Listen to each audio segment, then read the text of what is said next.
But we'll peruse the chat. Here, if you guys got anything, let Ben and I know. But we are off in Game 2.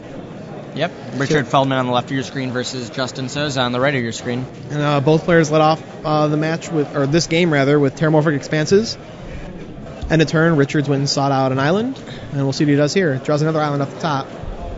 Terramorphic Expanse is a card that has seen a ton more play, just because the landfall triggers are so important. Some of the actual Boros decks have gotten rid of the Skyfisher Peaks package and are just playing Earthquakes and more fetch lands just to make their Lynxes and GOPs that much more effective. So they basically have 11 to 12 fetch lands in their deck now. Yep. I mean, when your 1-drop can hit for turn... I'm sorry, when your turn 1-drop, your Step Links can hit for 4 on turn 2 regularly, that's pretty crazy. That's better than a Wild Nicottle. That's better than any Jackal Pup reprint we've seen. That's just... Yep, for a 1-drop, that's insane. Yeah, it's sick. If it somehow goes to time, did we get an extension because we started later? Okay. Did you get a good look at either of their hands? It's right. It's just out of the line of sight. Justin's got, he's going to play GOP here, but I also saw Zektar Shrine Expedition, an Earthquake, and an Ajani Vengeance. And a Lightning Bolt. Hellspark Element, or Hell's Thunder, and a Burst Lightning also. So pretty saucy grip here if we get a land on Justin's part. Doesn't look like he got the third land, though, so he's going to be forced to attack with the 1/1 GOP'd.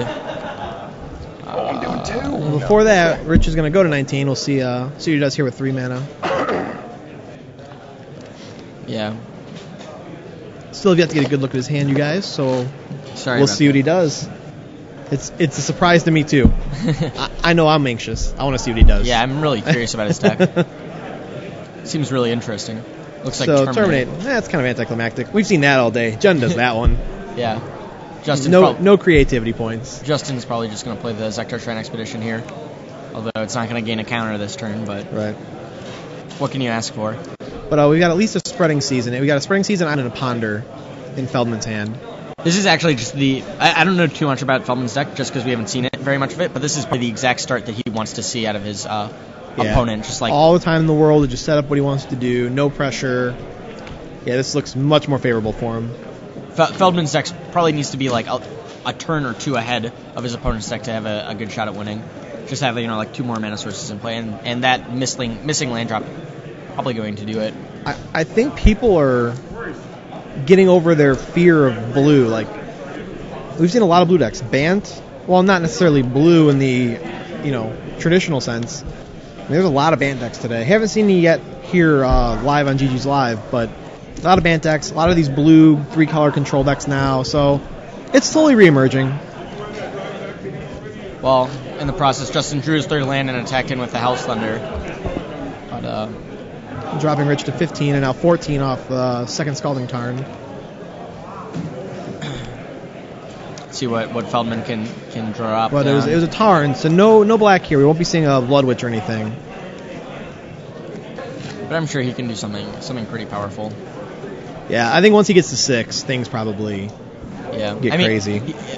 His opponent's given him enough time to actually get to Cruel Ultimatum mana and be able to. Yeah, that card's got to be a huge blowout still. Not be within burn range. So see what he casts here. Mind Spring. Mind Spring for 3. Yeah. Rich wrote an article here on Star City Games a couple months ago about his blue-red-white deck, which was Walls of Denial, Ajani Vengeance, things like that, and also featured Mind Spring. So I think he's definitely got a pet card there. Aaron Mesa for Justin's going to get him the white so he can...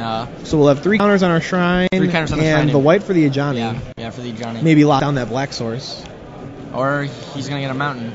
It's curious. Maybe he doesn't want to tip his hand, but he went and got the planes last time, so... Yeah. Game 1 he got a planes for no reason, so I don't know why he wasn't there. I mean, does he even have a better play here than... Is that... 14? 11. That's 14. 4? That's 14, exactly. No. Well, then, yeah. 4 and then 2 from the... 2 from the 2 fetch lands. Scalding Tarn, yeah. I miscalculated. 4 for Hell's Thunder, 3 from a Lightning Bolt, 7 from a Zektar Shrine token. That was 14 damage. And he took 2 pain land or 2 fetch land damage, and then another Hell's Thunder. And then a Hell's Thunder earlier.